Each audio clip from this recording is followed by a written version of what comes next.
नमस्कार, good morning सभी को। स्वागत आप सभी का आपके अपने परिवार साइन एजुकेशन पे। तो हम मैथ में डिस्कस कर रहे थे एसएससी जीडी की एग्जाम की तैयारी के लिए एक हमने सीरीज स्टार्ट की थी, जिसके अंदर हम प्रीवियस ईयर के जितने भी क्वेश्चन थे वो हम सारे के सारे डिस्कस कर रहे थे। चाहे वो 2018 की एग्जाम हो, चाहे 19, 20, 22 जितने भी पीछे एग्जाम हुए उसमें जो भी क्वेश्चन आए हुए हैं मैथ को लेके वो हम सारे टॉपिक वाइज हम विश्लेषण कर रहे थे। तो उसके अंदर हमारा एक टॉपिक कंप्लीट हो चुका है, कौन सा, संख्या पत्ती वाला।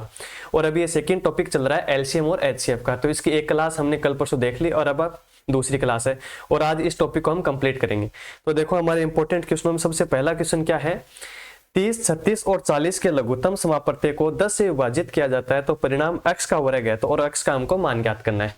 क्या दे रखा है इसमें, अब आपको समझना पड़ेगा कि इसमें क्वेश्चन में हमको करना क्या है, क्योंकि लैंग्वेज है, सबसे बड़ा खेल लैंग्वेज का। एसएससी जीडी में एग्जाम में जो क्वेश्चन आते हैं वो ज्यादा हार्ड नहीं आते, ना ही वो क्वेश्चन ज्यादा लेंथी आते हैं, लेकिन जो उसकी लैंग्वेज है वो आपको अगर सही से नहीं पता चल रही है, इसका मतलब आप उसका आंसर ढंग से नहीं निकाल पाओगे। तो देखो हमारा पहला क्वेश्चन है 30, 36 और 40 के लघुत्तम समापत्ति। अब तो लघुत्तम समापत्ति क्या होता है, ये होता है एलसीएम। तो हमको एलसीएम निकालना है। फिर ये बोल रहा है कि 10 से विभाजित किया जाता है तो परिणाम x का वर्ग आता है, और तो हमको x का मान ज्ञात करना है। तो सबसे पहले हम क्या करेंगे, सबसे पहले करेंगे इसका एलसीएम। तो मैंने आपको क्या बताया कि एलसीएम निकालने का तरीका क्या होता है। सबसे पहले हम टेबल बनाएंगे, देखो 30, 36 और 40। अब अगर आपको याद हो जाए या फिर डायरेक्ट आपको समझ में आने लगे कि इसका एलसीएम क्या हो सकता है तो आप डायरेक्ट कर सकते हो, वरना फिर देखो सबसे पहले हम क्या करेंगे, 2 के पाड़े से, यानी सबसे छोटी संख्या हमारे पास क्या आती है, 2 आती है। तो देखो 15 बार कट गया ना, 18 दूनी 36 और 20 दूनी 40। अब अगर आगे 2 के पाड़े से कट रहा है तो ठीक है, वरना हम 3 से ट्राई करें। क्यों, क्योंकि ऐसी संख्या हमको चूज करनी है जो कम से कम 2 संख्याओं को वो काट सके। तो अब देखो 3 के पाड़े से, देखो ये हो गया 5 3 15 और 6 3 18 और 20 का 20। ठीक है, अब 2 का हो गया, 3 का हो गया। अब अगर हम 5 के पाड़े से काटेंगे, किसके, 5 से, तो देखो 5 एकम 5, 6 का 6 और 5 चौक 20। अब आगे कट रहा है किससे, 2 के पाड़े से, तो देखो 1 3 और 2, नीचे 3 और 2 वो हम मल्टीप्लाई में ले लेंगे। आपको शायद दिखाई दे रहा होगा, देखो सबसे पहले हमने 2 को यूज में लिया, उसके बाद में 3 को लिया, उसके बाद में 5 को, फिर 2 को और लास्ट में 3 और 2। ठीक है, अब एलसीएम का मतलब क्या होता है कि सारी की सारी जो संख्याएं उनको हम मल्टीप्लाई करेंगे। यानी देखो 2 गुणा 3 गुणा 5 गुणा 2 और गुणा 3 और गुणा 2, यानी ये जो नीचे वाली संख्या इसको भी हम मल्टीप्लाई में काम में लेंगे। तो इन सब को हम मल्टीप्लाई करेंगे तो इसका आंसर कितना आ जाएगा, इसका आंसर आ जाएगा 360। कितना आ जाएगा, 360। तो ये हमारा क्या होगा, ये हो गया एलसीएम। यानी हमने 2 3 5 2 3 2 को हमने मल्टीप्लाई कर दिया तो आंसर क्या आया हमारा, 360। तो ये 360 तो इन तीनों संख्याओं का 30, 36 और 40 का क्या हो गया, एलसीएम हो गया। लेकिन ये क्या बोल रहा है कि 10 से विभाजित किया जाता है, हमको x का मान ज्ञात करना है। हमको एलसीएम अगर पूछता कि इसका एलसीएम क्या होगा तो एलसीएम हम बता देते कि 360 हो जाएगा, लेकिन ये एलसीएम नहीं पूछ रहा, ये x का मान निकाल रहा है। ये बोल रहा है जो भी एलसीएम आया आपका वो एलसीएम x का वर्ग है। वर्ग का मतलब क्या होता है, स्क्वायर होता है। पहले इसको 10 से विभाजित किया जाता है। अब मेरे को ये बताओ कि 360 को अगर मैं 10 से विभाजित करूंगा तो कितना आएगा, बताओ। तो 360 बटे 10, तो आंसर क्या आ गया, 36। और ये 36 क्या है, ये x का वर्ग है, यानी x का स्क्वायर। तो ये बताओ कि 36 है वो किसका स्क्वायर है, तो आप बोल सकते हो कि 6 का स्क्वायर कितना होता है, 36 होता है। तो हमारा आंसर क्या आ गया, बी, यानी 6 का स्क्वायर, ये हमारा आंसर हो गया। तो बताओ क्वेश्चन समझ में आया कि नहीं आया, एकदम से इजी क्वेश्चन था। सबसे पहले हमको क्या करना है, एलसीएम निकालना है, तो हमने एलसीएम निकाल लिया। उसके बाद में क्वेश्चन में देखो कि ये पूछ क्या रहा है, ये बोल रहा है कि जो भी एलसीएम आएगा उसको हमको 10 से विभाजित करना है। तो मैंने 360 को 10 से भाग कर दिया तो 36 आ गया। अब ये बोल रहा है जो 36 आया ये x का मान तब है, तो ये इसका वर्ग है, किसका, x का। तो आप बताओ x का मान क्या लूं, या फिर 36 का रूट निकाल सकते हैं, या फिर आपको डायरेक्ट पता है कि 6 का स्क्वायर 36 होता है, इसका मतलब हमारा x का मान कितना आ गया, 6 आ गया। तो बताओ समझ में आया कि नहीं आया, आ गया। तो आगे देखो नेक्स्ट क्वेश्चन क्या बोल रहा है, देखो नेक्स्ट क्वेश्चन ये बोल रहा है कि 12, 25 और 18 से विभाजित 3 अंकीय सबसे बड़ी संख्या और 4 अंकीय सबसे छोटी संख्या के बीच पूर्ण अंतर ज्ञात कीजिए। यानी हमको अंतर निकालना है, किसका निकालना है कि 12, 25, 18 से विभाजित 3 अंकीय संख्या। तो सबसे पहले तो हमको क्या करना है, इसका एलसीएम ज्ञात करना है। अब मेरे को ये बताओ 12, 25 और 18 का एलसीएम कितना हो जाएगा। तो अगर आपको पता ठीक है, वरना हम निकाल सकते हैं। कैसे निकालेंगे, वो सेम टू सेम तरीका रहेगा कि पहले 12 लिखेंगे, फिर 25 और फिर 18। सबसे छोटी संख्या हम यूज करेंगे पहले 2 से, तो 2 से क्या, देखो 6 दूनी 12 25 का 25 और 9 दूनी 18, तो यानी 6, 25 और 9 आ गया। अब इसके बाद हम 3 का यूज कर लेंगे, किसका? 3 का। तो देखो 3 दूनी 6, 25 का 25 और 3 तिया 9। अब 5 का करेंगे तो ये 2 हो गया, ये 5 हो गया, ये 3। अब देखो नीचे संख्याएं ऐसी आ रही हैं कि वो 2 के पाड़े से अलग से कटेगी, एक ही संख्या है। 5 के पाड़े से 5 कटेगा, 3 के पाड़े से 3। तो ये टेबल में ना लेके हम डायरेक्ट इनको क्या कर लेंगे, हम मल्टीप्लाई में काम में ले लेंगे। तो देखो हमको क्या करना है, 2 गुणा 3 गुणा 5 और नीचे भी है 2 गुणा 5 गुणा 3। इन सब को हम मल्टीप्लाई करेंगे तो मल्टीप्लाई करने पे हमारा आंसर क्या आ जाएगा, 900। कितना आ जाएगा, 900। तो ये हमारा 900 क्या हो गया, ये 900 हमारा हो गया इनका एलसीएम। लेकिन ये क्या बोल रहा है, देखो 3 अंकीय सबसे बड़ी संख्या और 4 अंकीय सबसे छोटी संख्या के बीच पूर्ण अंतर ज्ञात करो। यानी अब इसमें करना क्या हमको कि 3 अंकीय संख्या तो हमने निकाल ली, कि संख्या ये देखनी है कि इसका एलसीएम होना चाहिए। तो एलसीएम हमारे पास कितना आया, 900 आया है। अब आगे अगर बढ़ाएंगे संख्या को, चाहे 3 अंकीय करनी हो, 4 अंकीय हो, 5 अंकीय, तो वो 900 का मल्टीपल होना चाहिए। यानी 900 का 2 गुना, 3 गुना, 5 गुना, 10 गुना, यानी इस सीरीज में हम आगे इसको बढ़ा सकते हैं। तो इसमें क्या दे रखा है कि 3 अंकीय सबसे बड़ी संख्या, तो ये 3 अंकीय सबसे बड़ी संख्या आ गई 900। और ये बोल रहा है कि 4 अंकीय सबसे छोटी संख्या। तो ये बताओ कि 900 का क्या मल्टीपल करूं मैं कि वो 4 अंक में आ जाए। तो 900 का मैं डबल कर दूं, 9 दूनी 1800। तो 1800 बताओ 4 अंकीय संख्या हो गई कि नहीं हो गई, हो गई। और वो 4 अंकों की भी है और सबसे छोटी संख्या है जो 12, 25 और 18 से विभाज्य भी हो रही है। तो इसका मतलब 3 अंकीय सबसे बड़ी संख्या तो हमारे पास है 900 और 4 अंकीय सबसे छोटी संख्या होगी 1800। कितनी हो गई, 1800। तो ये क्या बोल रहा है, देखो ये बोल रहा है कि इनके बीच का अंतर ज्ञात करो। अब मेरे को ये बताओ कि 1800 में से मैं 900 घटाऊंगा तो कितना आंसर आ जाएगा, 900। कितना आ गया, 900। और ये हमारा ऑप्शन सी यहाँ पे करेक्ट हो जाएगा। तो बताओ समझ में आया कि नहीं है। फटाफट रिवीजन के तौर पे देखते हैं। सबसे पहले हमने क्या किया, 12, 25 और 18 का हमने एलसीएम निकाल लिया। एलसीएम में कोई दिक्कत नहीं है आपको, आसानी से हमने 900 निकाल लिया। अब ये बोल रहा है कि हमको एलसीएम नहीं चाहिए, हमको ये चाहिए कि 3 अंक की सबसे बड़ी संख्या। तो 900 अपने आप आ गई, 3 अंकों की संख्या है। फिर ये बोल रहा है कि इनसे विभाजित 4 अंक की सबसे छोटी संख्या। अब 900 का इतना मल्टीपल करो कि 4 अंकों में बदल जाए। तो आपको दिखाई दे रहा है कि 900 का डबल करते ये 4 अंकों में आ गए, 9 दूनी 1800। अब ये बोल रहा है इन दोनों का अंतर बता दो। तो 1800 में से मैंने 900 घटा दिया तो आंसर कितना आ गया, 900। तो ये हमारा करेक्ट आंसर हो गया। आगे देखो, आगे बोल रहा है कि 192 और 480 का लघुत्तम समापवर्त्य। क्या बोल रहा है, 192 और 480 का लघुत्तम समापवर्त्य अक्ष के 100 गुना से 60 अधिक है। यानी अक्ष के 100 गुना से 60 अधिक है, तो अक्ष का मान क्या होगा। तो सबसे पहले तो हमको दिखाई दे रहा है कि 192 और 480 का क्या करना है, हमको एलसीएम निकालना है। अब मैं बार बार ये टेबल बनाऊंगा, इससे अच्छा है कि आप डायरेक्ट आप निकाल लेना कि एलसीएम ऑफ 192 और 480। तो इसका एलसीएम कितना आ जाएगा, आप निकालोगे तो इसका एलसीएम हो जाएगा 960। कितना आ जाएगा, 960। यानी पहले आपको 2 के पाड़े से काटना है, फिर 3 के, 5 के, जो भी टेबल बने उस हिसाब से आप एलसीएम निकाल लेना, क्योंकि हर क्वेश्चन में हम बार बार एलसीएम निकालेंगे तो टाइम खराब हो जाएगा ज्यादा। अब ये हमारे पास क्या आ गया, एलसीएम आ गया। कितना आ गया, 192 और 480 का लघुत्तम समापवर्त्य आ गया। तो ये है अक्ष के 100 गुना से 60 अधिक है। इसका मतलब आप समझना कि पहले तो देखो अक्ष इसका 100 गुना और इसे कितना अधिक है, 60 अधिक है, और क्या है 960। यानी इस इक्वेशन को आपको समझना होगा। इसमें ये दे रखा है कि जो हमारा एलसीएम आया है, और एलसीएम कितना आया 960, ये एलसीएम है, ये अक्ष के 100 गुना के 60 अधिक है। यानी अक्ष का पहले मैं 100 गुना करूंगा सॉरी, तो अक्ष गुना 100, फिर इसमें 60 अधिक करूंगा, तब जाके हमारा 960 आएगा। तो इतना काम हमने कर लिया। आगे देखो क्या बोल रहा है, तो अक्ष का मान क्या होगा।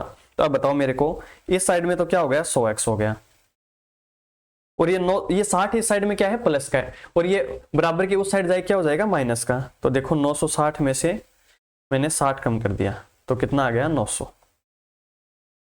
आ गया।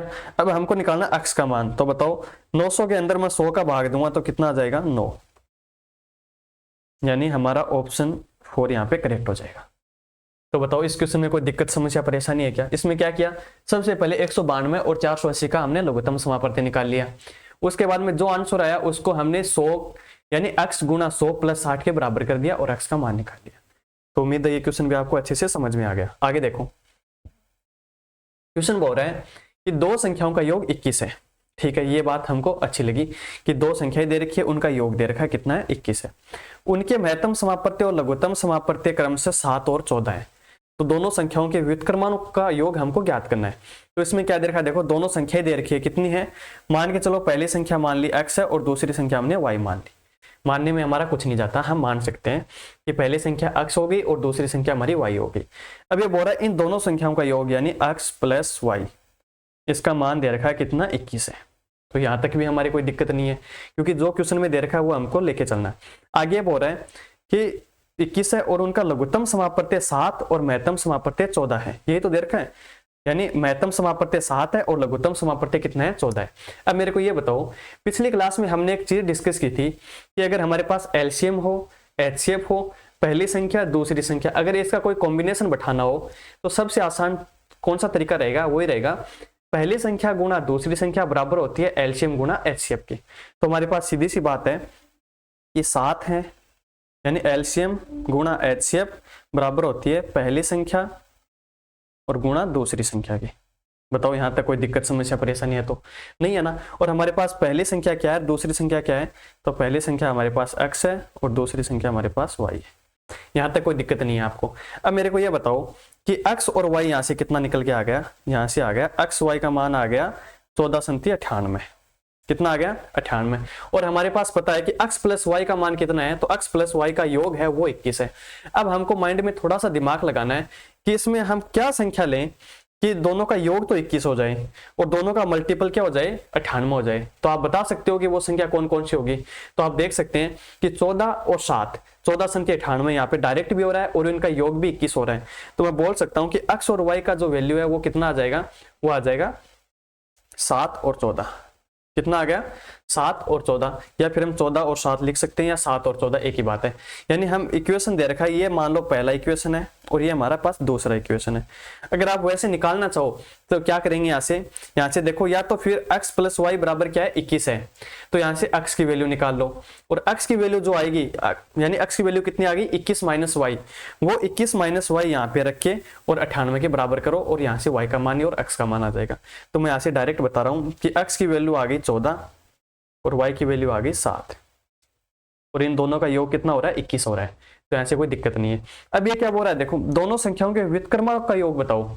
अब मेरे को ये बताओ व्युत्क्रम क्या होता है, यानी हमारे पास अगर मान लो कोई संख्या a है, क्या है, कोई संख्या a है। अब मैं ये बोलूं कि इसके व्युत्क्रम क्या होता है, तो a का व्युत्क्रम क्या हो जाएगा, 1/a हो जाएगा। क्या हो जाएगा, 1/a हो जाएगा। यानी 1 में अगर कोई संख्या रखेंगे हम तो वो क्या कहलाएगा, उसका व्युत्क्रम कहलाएगा। तो हमारे पास दो संख्या है, एक तो है 14 और एक है 7, और इनके क्या करना है, व्युत्क्रमों का योग ज्ञात करना है। तो कैसे ज्ञात करेंगे, 1/14 प्लस 1/7, और या फिर उल्टी मानो तो 1/7 और 1/14, कोई दिक्कत नहीं है। लेकिन हमको आइडिया होगा यहाँ से कि x प्लस वाई का मान 21 है और x y का गुणा 98, तो 14 और 7 हमारे पास सीधा सीधा कॉम्बिनेशन है जो दोनों में फुलफिल हो रहा है। तो आपको ज्यादा वो टेंशन नहीं है कि समीकरण बनाओ, वहां पे y का मान रखो, फिर वो समीकरण बनेगी, उसको फिर से हल करो। इससे अच्छा है कि थोड़ा सा कॉमन सेंस यूज कर लेंगे। तो 14 और 7 हमारे पास दो संख्या निकल के आ गई। अब इनका क्या करना है, देखो व्युत्क्रमों का योग करना है कि 1/14 और 1/7। तो अब मेरे को ये बताओ इनका एलसीएम कितना आ जाएगा, तो एलसीएम आ गया 14, यानी ये तो सरल करना आता होगा ना, 14 एकम 14 और 7 दूनी 14, तो ये हो गया 2 और 1 3, यानी 3/14। बताओ, यानी 3/14 हमारे आंसर, यानी कहाँ पे है, ऑप्शन यहाँ पे बी में है 3/14। तो बताओ समझ में आया कि नहीं आया। इसे मैंने क्या किया, इसमें कुछ नहीं करना, हमको सबसे पहले दे रखा है कि दो संख्या दे रखी है, उन दोनों संख्याओं का योगफल है 21 है, तो x प्लस वाई का मान हमारे पास 21 आ गया। तो यहाँ तक कोई समस्या नहीं है। उसके बाद बोल रहा है कि उन दोनों संख्याओं का एलसीएम दे रखा है और एचसीएफ दे रखा है। तो एलसीएम कितना है 14 और एचसीएफ कितना है 7 है। अब हमको पता है कि पहली संख्या गुणा दूसरी संख्या बराबर होती है एलसीएम गुणा एचसीएफ के, तो ये बात हमको पता है। तो इससे क्या हो गया कि x y का मान हमारे पास कितना आ गया, 98 आ गया। हमारे पास दो समीकरण, x प्लस वाई का मान 21 है और x गुणा y का मान 98। तो 14 और 7 हमारे पास दो ऐसी संख्या है जो दोनों में फिट हो रही है। तो हमारे पास एक संख्या 14 आ गई और दूसरी 7 आ गई। अब ये कोई टेंशन नहीं है कि ये x माने y माने, दोनों में समान मान आएगा, हमको उत्तर से मतलब है। तो हमारे पास दोनों संख्याएं आ गई। अब ये बोल रहा है कि व्युत्क्रमों का योग यानी 1/7 करना है और 1/14 करना है, उन दोनों का योग करेंगे तो 3/14 हमारा आंसर आ गया। नेक्स्ट क्वेश्चन देखो। नेक्स्ट दे रखा है कि 2091, फिर 3485 और 4879 का महत्तम समापत्ति यानी HCF क्या है, x है। तो x के अंकों का योगफल ज्ञात करो। यानी सीधी सी बात है, इसका क्या करना है, हमको HCF निकालना है और जो HCF आएगा उनके अंकों का योग हमको ज्ञात करना है। अब मेरे को यह बताओ कि अगर इतनी बड़ी बड़ी संख्या आ जाए तो उसका HCF ज्ञात कैसे करेंगे। पहली क्लास में हमने देखा अगर छोटी संख्या आ जाए जैसे 15, 20, 10, अगर ऐसी संख्याएं हो तो इनका अगर हम HCF ज्ञात करेंगे, क्या ज्ञात करेंगे, HCF, तो कैसे करेंगे, इनके फैक्टर करेंगे यानी 2 गुणा 5 गुणा 3, ऐसे जो यहाँ पे कॉमन मिलेगा वो हमारा आंसर हो जाएगा। अब यहाँ पे हमको समस्या ये है कि जैसे 2091 है, 3485 है, अब इसका हम अगर कॉमन फैक्टर करने लग जाएं कि जैसे 2 गुणा 3 गुणा 5 गुणा 7 गुणा, अगर ऐसे हम करेंगे तो बताओ बहुत लेंथी हो जाएगा कि नहीं हो जाएगा। तो इसके लिए हम HCF ज्ञात करने की दूसरी जो विधि है वो बोलते हैं भाग विधि। कौन सी विधि हो जाएगी, भाग विधि। और भाग विधि हम इस क्वेश्चन में समझेंगे। तो भाग विधि क्या कहती है, भाग विधि ये बोलती है कि जैसे कोई 3 संख्याएं दे रखी हो, उन तीनों संख्याओं में अगर हम HCF ज्ञात करेंगे तो कैसे ज्ञात करेंगे, तो पहले कोई भी 2 संख्या उठा लो, कोई भी 2 संख्या, यानी जो हमको ये लगे कि ये दोनों पास पास की संख्या है। जैसे मान लो यहाँ पे 3485 है, 3485 हो गई। अब इसके पास में एक संख्या और है, कौन सी, 2091, यानी ऐसी लेनी है कि छोटी संख्या का बड़ी संख्या में हमको भाग करना है। सीधी सी बात यही है।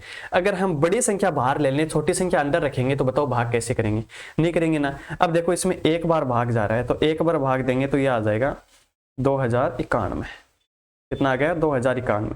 अब बताओ 3485 में से 2091 में माइनस करूंगा तो कितना आ जाएगा, 1394।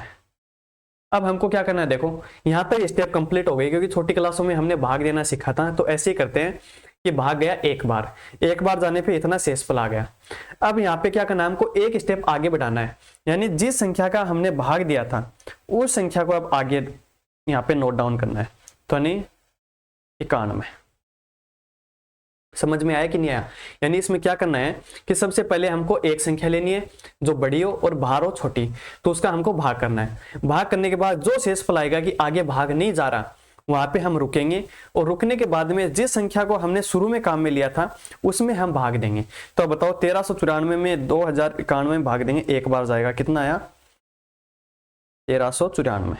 अब बताओ 2091 में से 1394 घटाऊंगा तो कितना बचेगा, तो ये बचेगा 600, कितना आ गया, 97 आ गया क्या, 697। ठीक है। अब देखो 697 हमारे पास संख्या आ गई। अब हमको सेम टू सेम वही प्रोसेस वापस करनी है। ऊपर संख्या क्या है हमारे पास, 1394, तो अब 1394 में इसका भाग देना है। इस हिसाब से हमको वहां तक चलते रहना है जहां तक कि भाग पूरा पूरा ना चला जाए। तो देखो अब 697 के अंदर अगर 1394 भाग देंगे तो कितनी बार जाएगा, 6 दूनी 12, 1 13, हाँ 2 बार गया, तो ये आ गया 1394 और ये भाग गया पूरा पूरा।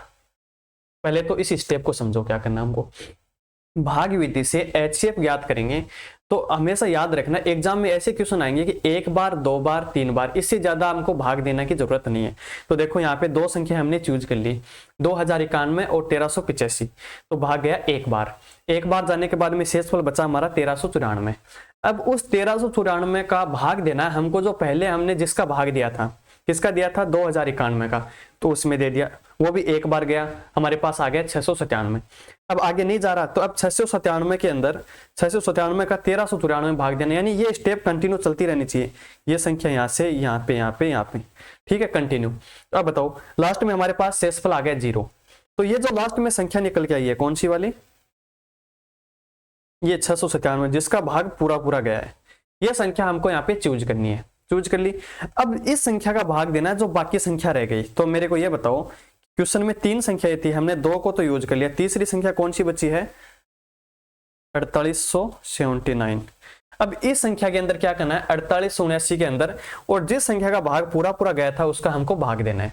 तो बताओ 697 का इसमें भाग देना है, किसका भाग देना है, 697 का, 6 9 7। तो ये भाग कितनी बार जाएगा, 7 बार जाएगा। कितनी बार, 4879, 7 7 गुणन 7 होता है ना, यानी भाग गया पूरा पूरा। तो बताओ समझ में आया कि नहीं आया। इसी मैंने क्या किया देखो, एक बार ध्यान से देखना। सबसे पहले मैंने दो संख्या यूज करी, दोनों संख्याओं का कंटिन्यू भाग देते चले, लास्ट के अंदर जब जीरो शेषफल आ गया तब जो संख्या हमारे पास लास्ट में भाग आया है 697, वो संख्या हमको उठानी है और जो बाकी संख्या रह गई उसमें उसका भाग देना है। तो भाग देने पे मैंने देखो 7 बार भाग दिया और 7 बार भाग देने से पूरा पूरा भाग चला गया।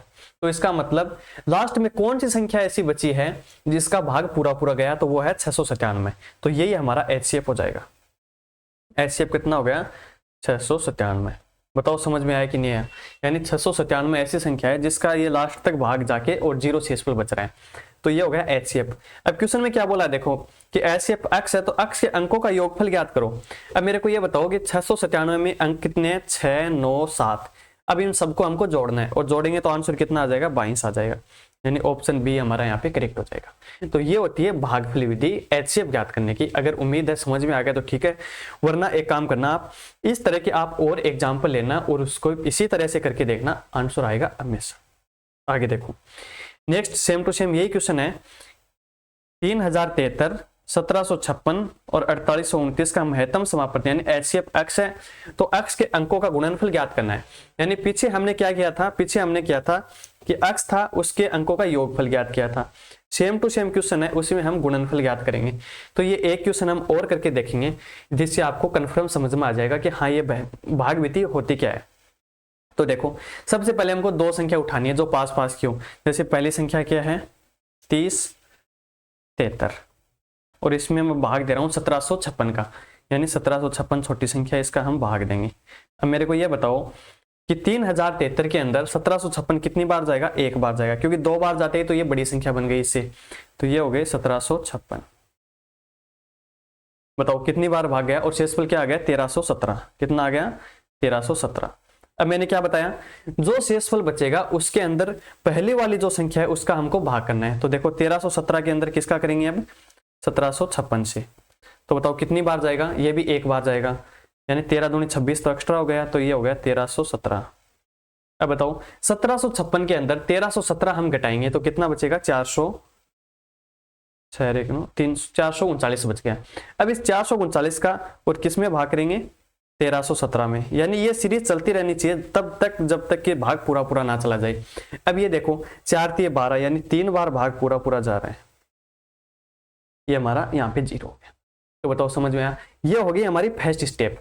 अब ये देखना है कि लास्ट में कौन सी संख्या है जिसका भाग पूरा पूरा गया है, तो आपको दिखाई दे रही है कौन सी है 439 है।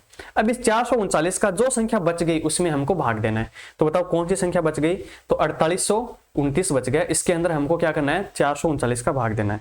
तो देखो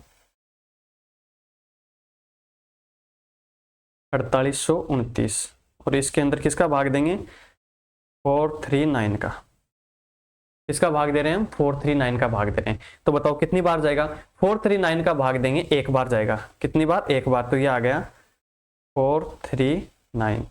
शेषफल कितना बचा, शेषफल बचेगा 439, यानी 4 दूनी 8, हाँ यही बच रहा है ना 439। और अब देखो एक बार और भाग जा रहा है तो एक बार और भाग देंगे तो ये कितना आ जाएगा 439 और ये हो गया 0। अब बताओ इसका मतलब क्या हुआ, देखो एक बार नहीं दिखाई दे रहा, तो 439 का भाग दिया मैंने 4829 में, तो 11 बार भाग पूरी पूरी बार जा रहा है। तो यानी हमारे पास 439 ऐसी संख्या आ गई जिसका भाग पूरा पूरा लास्ट में कंप्लीट हुआ है। अब देखो ये हमारा क्या हो गया HCF हो गया, कौन सा 439। मैं बोल सकता हूं कि 439 ये हमारा HCF हो गया। लेकिन क्वेश्चन में क्या पूछा है, क्वेश्चन में ये बोल रहा है कि हमको HCF नहीं चाहिए, हमको चाहिए उसके अंकों का गुणनफल। तो देखो 9 30 27 और 27 गुणा अगर हम 4 करेंगे तो आंसर आ जाएगा 108। कितना आ जाएगा 108 और ये हमारा करेक्ट आंसर है, यानी हमारा ऑप्शन सी हमारे यहाँ पे करेक्ट हो जाएगा। तो बताओ समझ में आया कि नहीं है। भाग विधि ज्यादा हार्ड नहीं है, बस इतना है कि इसमें थोड़ा सा भाग देना है, उस सिस्टम का हमको ध्यान रखना है कि भाग देना है एकदम सीरीज से। पहली संख्या चूज करो, उसके बाद छोटी संख्या का भाग दो, जितनी बार भाग जा रहा है ठीक है, जो शेषफल बचेगा उस शेषफल का भाग देना किसमें, जो हमने शुरू में भाग के रूप में काम में लिया था। तो इस हिसाब से ये सीरीज चलती रहनी चाहिए। कहां तक चलेगी, जहां तक लास्ट में 0 ना आ जाए। जहां पे 0 आ गया उस टाइम किस संख्या का हम भाग दे रहे थे उस संख्या को उठाओ और जो बाकी संख्या रह गई उसके अंदर हमको उसका भाग देना है, और भाग पूरा पूरा जहां पे चला जाएगा वो हमारा HCF हो जाएगा। ठीक है, ज्यादा इसमें टेंशन वाली बात नहीं है। आगे देखो क्वेश्चन बोल रहा है कि 6 घंटिया क्रम से 12 मिनट, 9 मिनट, 6 मिनट और 8 मिनट और 3 मिनट और 10 मिनट के अंतराल पे सवता बजती है, तो शुरू होने के क्षण में 12 घंटे में वह एक साथ कितनी बार बजेगी। यानी इसमें क्या बोल रहा है, ऐसे क्वेश्चन एसएसजीडी में हर एक शिफ्ट में देखने को मिलते हैं। इस क्वेश्चन में क्या होता है कि चलो यहाँ पे तो घंटियां हैं, या फिर ये बोल देता कि 4 या 5 दोस्त हैं, वो एक राउंड के चक्कर लगा रहे हैं, तो जहां से उन्होंने शुरू किया था वहां पे वो प्रत्येक 10 मिनट, 15 मिनट, 20 मिनट बाद में उस पॉइंट पे पहुंच रहे हैं। तो क्वेश्चन ऐसा आ जाए कि बताओ 1 घंटे में वो कितनी बार एक साथ उस पॉइंट पे पहुंचेंगे। और उसी हिसाब से ये क्वेश्चन है कि घंटियां दे रखी है 6, 12 minute, 9 minute, 6 minute, 8 minute, 3 minute और 10 मिनट, इसके अंतराल पे ये घंटियां अपने आप बजती हैं। तो ये बोल रहा है कि शुरू होने के किस क्षण में 12 घंटे में वो एक साथ कितनी बार बजेंगी, यानी इनको एक साथ बजना स्टार्ट किया था। अब ये बोल रहा है कि 12 घंटे के अंदर वो कितनी बार एक साथ बजेंगी फिर से। तो बताओ इस क्वेश्चन को कैसे करेंगे। सबसे आसान तरीका है ऐसे क्वेश्चन करने के लिए, सबसे पहले जो संख्याएं दे रखी हो उसका क्या करेंगे, हम एलसीएम ज्ञात करेंगे। क्या ज्ञात करना है हमको, एलसीएम ज्ञात करना है। तो एलसीएम ज्ञात करना शायद आपको अच्छे तरीके से पता चल गया होगा कैसे ज्ञात करते हैं। तो एलसीएम ज्ञात करेंगे, देखो 12, 9, 6, 8, 3 और 10, और यहाँ पे ये टेबल बन गई। तो सबसे पहले हम 2 का भाग करेंगे, फिर 3 का करेंगे, 4 का करेंगे, 5 का, यानी यहाँ तक जहाँ तक भाग करना है, जहाँ तक लास्ट में 1 1 1 ना आ जाए। तो मैं भाग करके दिखाऊंगा, इससे अच्छा मैं आपको डायरेक्ट बता दूं कि सबसे पहले हम 2 का भाग देना है, फिर हमको फिर से 2 का भाग देना है, फिर हमको फिर से 2 का देना है, फिर हमको 3 का देना है, फिर हम 5 का देंगे। इस तरह से ये सीरीज चलेगी। उसके बाद में हमारा आंसर आ जाएगा, कितना आ जाएगा, 360 आ जाएगा। कितना आ गया, 360 आ गया। ये हमारे पास आंसर आ गया 360। क्या ये क्या आया, 360 ये आ गया इसका एलसीएम। एलसीएम आपको पता चल गया कैसे निकालेंगे। पहले 2 का भाग देंगे, तो 12 में 2 का भाग दिया 6 आ गया, फिर 9 में जा नहीं रहा, फिर 6 में देंगे 3, यानी ये बहुत लंबी टेबल बनेगी। लेकिन जो लास्ट में हमारे पास डिजिट आएगी, जो यहाँ पे देखो हम मल्टीप्लाई करते हैं इस साइड में, तो ये संख्या हमारे पास आएगी 2 गुणा 2 गुणा 2 गुणा 3 गुणा 5, और इन सबका जो मल्टीप्लाई आएगा वो कितना आ गया,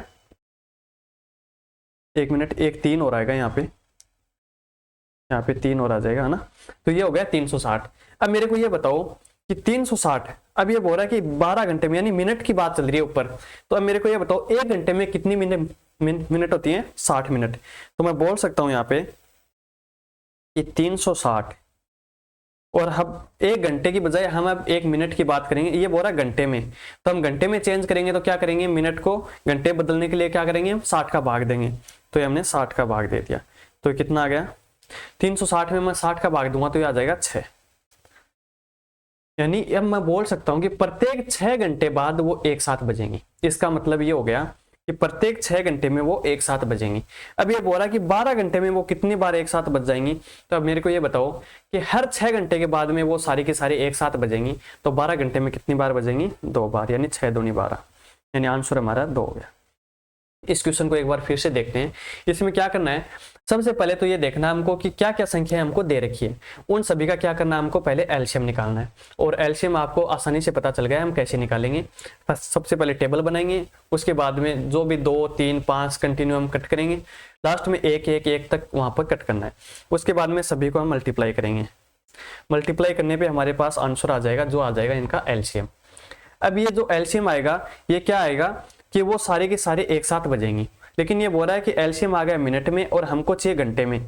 तो अब बताओ कि 1 घंटे में कितनी मिनट होती हैं, 60 मिनट। तो इस जो मिनट वाली संख्या है उसको हमने घंटे में चेंज कर लिया, तो 60 का भाग दे लिया, तो हमारे पास आ गया 6। तो इसका मतलब ये हो गया कि प्रत्येक 6 घंटे में वो सारी की सारी एक साथ बजेंगी। लेकिन क्वेश्चन बोल रहा है कि हमको चाहिए 12 घंटे में कितनी बार साथ बजेंगी। तो अगर 6 घंटे में 1 बार बज रही है तो 12 घंटे में 2 बार बजेंगी। आपको भी ये पता होना चाहिए। आगे देखो, आगे दे रखा है कि 2 धनात्मक संख्याओं का लघुत्तम समापवर्ती एलसीएम उनके महत्तम समापवर्ती एचसीएफ का 13 गुना है। अब देखो, लैंग्वेज की सबसे बड़ी समस्या यही है कि अगर आपको समझ में नहीं आया कि इसमें दे क्या रखा है तो हम बताओ आंसर कैसे निकालेंगे। तो इसमें क्या दे रखा है कि 2 धनात्मक संख्याओं का लघुत्तम समापवर्ती यानी एलसीएम, और ये एलसीएम है और महत्तम समापवर्ती एचसीएफ का 13 गुना है। इसका मतलब क्या हुआ, यानी मान के चलो कि ये एचसीएफ है, ये हमने क्या मान लिया, एचसीएफ को मान लिया हमने अक्ष मान लिया। क्या माना हमने, अक्ष मान लिया। अब मेरे को ये बताओ, अगर एलसीएम हमने अक्ष मान लिया एचसीएफ, तो बताओ एलसीएम कितना हो जाएगा। तो ये बोल रहा है कि एचसीएफ का 13 गुना, तो LCM, क्या मैं बोल सकता हूं क्या कि LCM है यहाँ पे वो 13x हो जाएगा। कितना हो जाएगा? 13x हो जाएगा। ठीक है, यानी हमारे पास HCF अगर x है, कितना है? x है, तो LCM कितना हो जाएगा? क्वेश्चन में दे रखा है कि HCF का 13 गुना है, इसका मतलब 13x हमारे पास आंसर हो गया। अब ये क्या बोल रहा है देखो, HCF और LCM का योग दे रखा है, कितना है? 252 है। यानी योग का मतलब क्या होता है कि HCF हमारे पास x है और LCM हमारे पास 13x है, और इनका जो योगफल है वो है 252। कितना है? 252। यहां तक हम सरल कर सकते हैं आसानी से। अब इसमें क्या दे रखा है देखो, दिखाई नहीं दे रहा तो, यानी ये दे रखा है कि HCF और LCM, HCF हमने x माना, LCM अपने आप आ गया कि इसका 13 गुना यानी 13x हो गया। अब ये बोल रहा है कि इन दोनों का योगफल यानी x प्लस 13x का योगफल है वो 252 है। तो बताओ 13 और 1 कितना हो गया? 14x। 14x का मान कितना आ गया? 252। तो यहाँ से x की वैल्यू क्या आ जाएगी? 252 के अंदर अगर हम 14 का भाग देंगे तो आंसर कितना आ जाएगा? 18 आ जाएगा। कितना आ जाएगा? 18। ये आ गई x की वैल्यू। ठीक है, यहाँ तक कोई दिक्कत समस्या परेशानी नहीं है। अब अगर x की वैल्यू हमारे पास 18 आ गई, इसका मतलब क्या हुआ कि इसका मतलब हम बोल सकते हैं कि यहाँ पे HCF है वो तो कितना हो गया? 18, और LCM है वो कितना हो जाएगा? 18 गुणा 13। तो मेरे को ये बताओ कि 18 गुणा 13 कितना होता है, तो आप मल्टीप्लाई कर लेना। 18 गुणा 13 होता है 234। कितना हो जाएगा? 234। अब देखो आगे क्वेश्चन में क्या बोल रहा है, क्वेश्चन में ये बोल रहा है कि अगर इसमें से एक संख्या कितनी है? 54 है, तो दूसरी संख्या ज्ञात करो। अब आपको याद होगा हमने बहुत बार ये डिस्कशन कर लिया कि अगर हमारे पास LCM है, HCF है, पहली संख्या है, दूसरी संख्या निकालनी है, तो क्या करेंगे? सीधी सी बात है, उसमें हम क्या करेंगे? पहली संख्या गुणा दूसरी संख्या बराबर होती है LCM गुणा HCF के। तो देखो हमारे पास LCM भी है, HCF भी है, और एक संख्या भी दे रखी है 54। तो बताओ दूसरी संख्या हम निकाल सकते हैं कि नहीं निकाल सकते? बताओ कैसे निकालेंगे? तो देखो पहली संख्या गुणा दूसरी संख्या बराबर होता है LCM गुणा HCF के। तो LCM गुणा HCF कितना हो गया? 234 गुणा 18, और यहाँ पे इधर आ जाएगी पहली संख्या गुणा दूसरी संख्या, और हमको निकालनी है डायरेक्ट दूसरी संख्या। तो पहली संख्या कितनी है वो इधर भाग में चली जाएगी 54।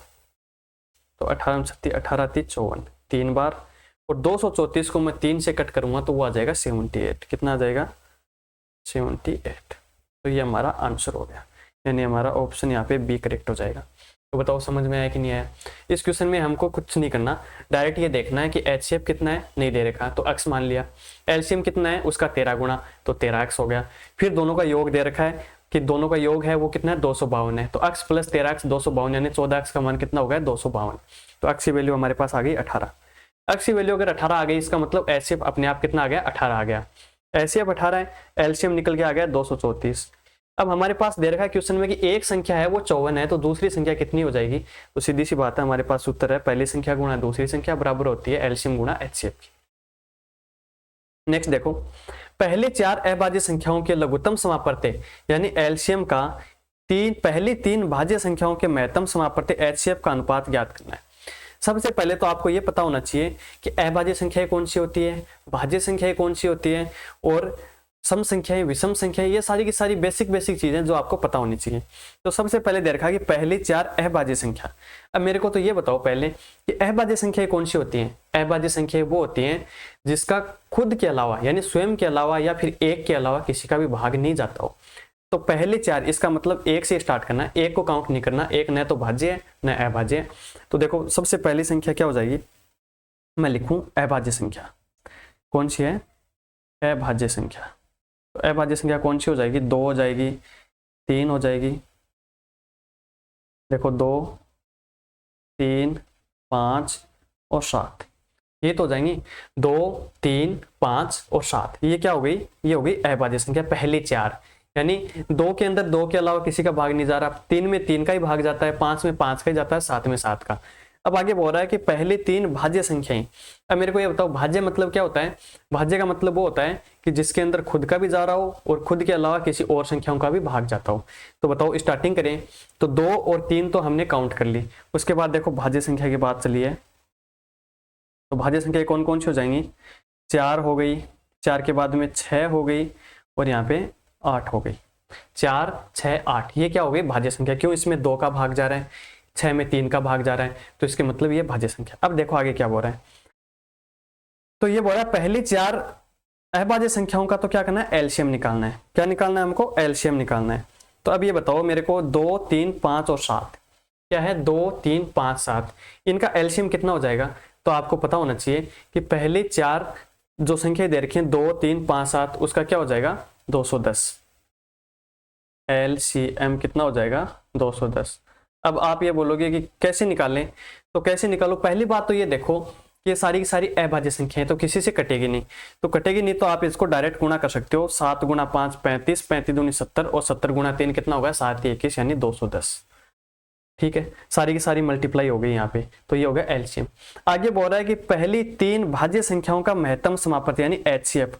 अब मेरे को ये बताओ कि एचसीएफ क्या होता है। एचसीएफ वो होता है कि इसमें सारे में ऐसी कौन सी संख्या कॉमन है जिसका भाग सभी में जा रहा है। तो आपको पता है कि इन सब का एचसीएफ निकालेंगे वो कितना आ जाएगा 2 आ जाएगा, यानी 2 का भाग 4 में भी जा रहा है, 6 में भी जा रहा है और 8 में भी जा रहा है। तो ये क्या बोल रहा है, अनुपात ज्ञात करना है। तो अनुपात कैसे ज्ञात करेंगे, अनुपात हो जाएगा 210 अनुपात 2। तो देखो कट रहा है तो 210 यानी 2 से कट रहा है, तो ये आ जाएगा 105 अनुपात 1। ये हमारा यहाँ पे करेक्ट आंसर हो जाएगा। एक बार देख लो, सबसे पहले दे रखा है अभाज्य संख्या, तो हमने निकाल ली 2 3 5 7। उसके बाद दे रखा है भाज्य संख्या, तो भाज्य संख्या कितनी होगी 4 6 8। पहली वाली संख्याओं का तो एलसीएम, तो एलसीएम आ गया सारा का मल्टीप्लाई कर लिया 210। फिर दे रखा है भाज्य संख्याओं का एचसीएफ हमारे पास 2 आ गया और दोनों का अनुपात ज्ञात करना है, तो 210 अनुपात 2 यानी 105 अनुपात 1 हमारा आंसर हो गया। नेक्स्ट है दो संख्याओं का गुणनफल है 1280 तथा मैस यानी एचसीएफ दे रखा है और उसका लैस क्या होगा। तो देखो हमारे पास सीधी सी बात है, एक ही सूत्र है, कौन सा, पहली संख्या गुणा दूसरी संख्या बराबर क्या होता है एलसीएम गुणा एचसीएफ। तो ये दे रखा है कि पहली दोनों संख्याओं का गुणनफल है 1280। कितना दे रखा है 1280, यानी हमारे पास गुणनफल दे रखा है पहली संख्या गुणा दूसरी संख्या, तो ये है 1280। और इसमें मैस दे रखा है 8 है। कितना है मैस 8 है, तो लैस ज्ञात करना है। तो देखो क्या होता है एचसीएफ गुणा एलसीएम बराबर होता है पहली संख्या गुणा दूसरी संख्या। तो देखो पहली संख्या गुणा दूसरी संख्या तो दे रखी है 1280 और इसमें से एचसीएफ दे रखा है कितना है, एचसीएफ है 8, तो एलसीएम ज्ञात करना है। तो बताओ ये 8 का मैं इस पर भाग दूंगा, तो 1280 के अंदर अगर हम 8 से भाग करेंगे तो कितना आंसर आ जाएगा 160। ये हमारा करेक्ट आंसर हो गया। एकदम इजी जी क्वेश्चन है। और ये देखो एसएसजीडी 2 दिसंबर 2021 की शिफ्ट में पूछा गया क्वेश्चन है, तो इससे आपको ये भी कंफर्म हो रहा है कि हाँ ऐसे क्वेश्चन भी पूछे जाते हैं। नेक्स्ट है यदि दो संख्याओं का महत्तम समापवर्ती यानी एचसीएफ दे रखा 8 है तो निम्न में से कौन सा उनका लघुत्तम समापवर्ती नहीं हो सकता। ये एकदम इंपॉर्टेंट फैक्ट है, अगर आपको ये पता होगा तो इस क्वेश्चन में पेन चलाने की भी जरूरत नहीं है। क्या होता है इसमें याद रखना कि एचसीएफ है वो हमेशा ऐसी संख्या होगी जिसका पूरा पूरा भाग उसके एलसीएम में जाएगा। इसमें जाएगा एलसीएम में, यानी मैं ये बोल सकता हूं कि एचसीएफ है यानी कोई भी संख्या उठा के देख लो आप 2 3 5 7 50 70 कुछ भी संख्या ले लो, उसका एलसीएम निकालो और एचसीएफ निकालो। तो हमेशा याद रखना, और ये फैक्ट है कि एलसीएम के अंदर एचसीएफ का भाग जाएगा पूरा पूरा। क्या जाएगा, पूरा पूरा भाग जाएगा। तो अब देखो हमारे पास 4 ऑप्शन है 68 72 48 और 24, 4 ऑप्शन दे रखे हैं। और अगर हमको पता है कि इसमें एचसीएफ कितना है 8 है और ये सारे के सारे जो ऑप्शन है वो एलसीएम के आंसर हैं, तो अब हमको ये देखना है कि किस संख्या के अंदर 8 का भाग नहीं जा रहा, वो उसका एलसीएम नहीं होगा। यही तो पूछा कि नहीं हो सकता। तो देखो 68 में जा रहा है कि नहीं जा रहा, ट्राई करो। फिर 72 में जा रहा है, 9 8 72 हो रहा है। 48 में भी जा रहा है, 24 में जा रहा है, 8 3 24 हो रहा है। इसका मतलब 68 एक ऐसी संख्या है हमारे पास ऑप्शन में जिसके अंदर 8 का भाग नहीं जा रहा। इसका मतलब हमारा ऑप्शन ए यहाँ पे करेक्ट हो जाएगा। बताओ समझ में आया कि नहीं आया, आ गया तो आगे चलो। लास्ट क्वेश्चन है यदि दो पूर्ण संख्याओं का अनुपात दे रखा है अक्ष अनुपात y है, यानी अनुपात में संख्या दे रखी है अक्ष अनुपात y है। आगे क्या बोल रहा है, उनका मैसा z है। मैसा क्या दे रखा है, z है, तो उनका एलसीएम ज्ञात करो। तो अगर आपको पता होगा तो ऐसा क्वेश्चन हमने किया था पहली क्लास में। क्या किया था कि हमारे पास दो संख्याएं हो जिनका अनुपात दे रखा हो और हमारे पास अगर उनका एचसीएफ दे रखा हो तो एलसीएम क्या होगा, एलसीएम यही तो पूछा यहाँ पे। तो मैंने आपको क्या बताया कि पहली संख्या गुणा दूसरी संख्या गुणा HCF, और HCF यहाँ पे Z है, तो ये इसका क्या हो जाएगा, LCM हो जाएगा। तो देखो हमारा आंसर क्या आ गया, XYZ, यानी ऑप्शन डी हमारे यहाँ पे करेक्ट हो जाएगा। उम्मीद है ये भी आपको समझ में आ गया। तो आज हमने LCM और HCF की जो सीरीज थी, जिसकी दोनों क्लास कंप्लीट हो गई, और जो भी पीछे क्वेश्चन आए थे वो हमने सारे के सारे हमने डिस्कस कर लिए। तो कल हम एक नए टॉपिक के बारे में डिस्कस करेंगे, और आज के लिए बस इतना ही। Thank you.